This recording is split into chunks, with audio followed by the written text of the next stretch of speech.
اعوذ باللہ من الشیطان الرجیم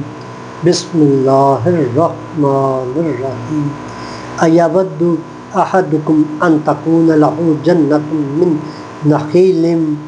وعناب تجری من تحتها الانہار له فیها من کل الثمرات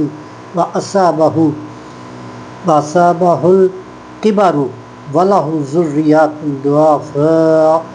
فأصابها إعصار فيه النار فاحترقت كذلك يبين الله لكم الآيات لعلكم تتفکرون۔ کیا پسند آتا ہے تم میں سے کسی کو کہ ہوئے اس کا ایک باغ کھجور کا اور انگور کا، بہتی ہوں نیچے اس کے نہریں،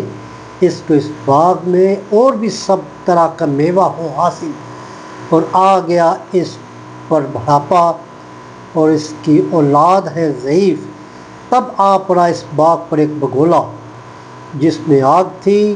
جس سے وہ باغ جل اٹھا۔ یوں سمجھاتا ہے تم کو اللہ آیتیں تاکہ تم غور کرو۔